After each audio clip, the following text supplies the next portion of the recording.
రాష్ట్ర బడ్జెట్పై తీవ్ర స్థాయిలో ఫైర్ అయ్యారు బీఆర్ఎస్ ఎమ్మెల్యే కేటీఆర్. 6 గ్యారెంటీలకు నిధులు కేటాయించడం మర్చిపోయారని విమర్శించారు. 4000 పెన్షన్, తులం బంగారానికి దిక్కే లేదని ఆరోపించారు. ఆటో డ్రైవర్ల సంక్షేమం ఊసేలేదని, ఉద్యోగులను పట్టించుకోలేదని విమర్శించారు. నిరుద్యోగులను గాలి కొదిలేసిందని మండిపడ్డారు. సీఎం రేవంత్ చేతగాని తనానికి ఈ బడ్జెట్ నిలువుటద్దమన్నారు కేటీఆర్. ప్రభుత్వం ప్రవేశపెడుతుందని చెప్పి ఈరోజు రాష్ట్రంలోని పేదలు, రాష్ట్రంలోని రైతులు, రాష్ట్ర వ్యాప్తంగా ఉండే మా ఆడబిడ్డలు అందరూ కూడా ఎదురు చూస్తూ ఉన్నారు. కానీ ఒక మాటలో చెప్పాలి అంటే ఈరోజు రాష్ట్ర బడ్జెట్ బట్టి విక్రమార్క గారి సుదీర్ఘ ఉపన్యాసం, గంటన్నర ఉపన్యాసం తర్వాత మాకు అర్థమైంది ఏంటి అంటే 6 గ్యారెంటీలు గోవిందా గోవిందా అని అర్థమైంది. 6 గ్యారెంటీలు మర్చిపోయినారు, తిలోదకాలు ఇచ్చినారు. 100 రోజుల్లో 6 గ్యారెంటీలు అనే మాట ఇవాళ పాతర వేసినారు అనే మాట స్పష్టంగా అర్థమైంది. ఈ మాట నేను ఎందుకంటా ఉన్నా అంటే ఈరోజు రాష్ట్ర ప్రభుత్వం ప్రవేశపెట్టిన రెండవ బడ్జెట్, వారు అధికారంలోకి వచ్చిన తర్వాత డిసెంబర్ 2023లో ఇది రెండవ బడ్జెట్ వారు ప్రవేశపెట్టింది.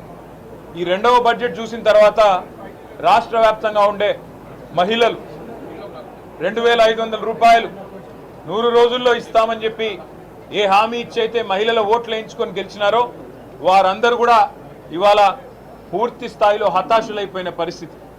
అదేవిధంగా రాష్ట్రంలోని పెద్ద మనుషులు 4000 రూపాయల పెన్షన్ 100 రోజుల్లో వస్తుందని ఎదురు చూసిన వారందరికీ కూడా ఈరోజు దాదాపు 500 రోజుల తర్వాత గోవిందా గోవిందా 4000 పెన్షన్ అనేది అర్థమైపోయిన పరిస్థితి.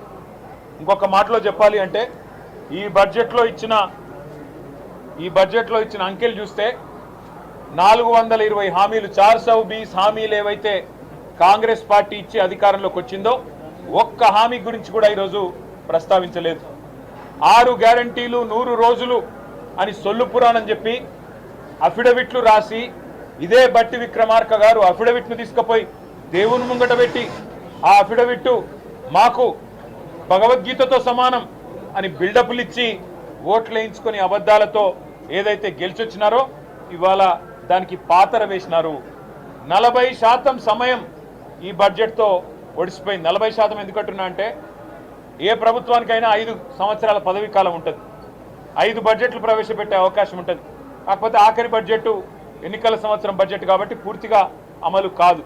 మరి ఈ ప్రభుత్వం 2 బడ్జెట్లు అయిపోయినాయి అంటే దాదాపు 40-50% వీళ్ళ ఎజెండా నెరవేర్చడానికి కావలసిన ఆర్థిక సంపత్తి ఏదైతే ఉంటుందో ఈ బడ్జెట్ ద్వారా వారు చెప్పే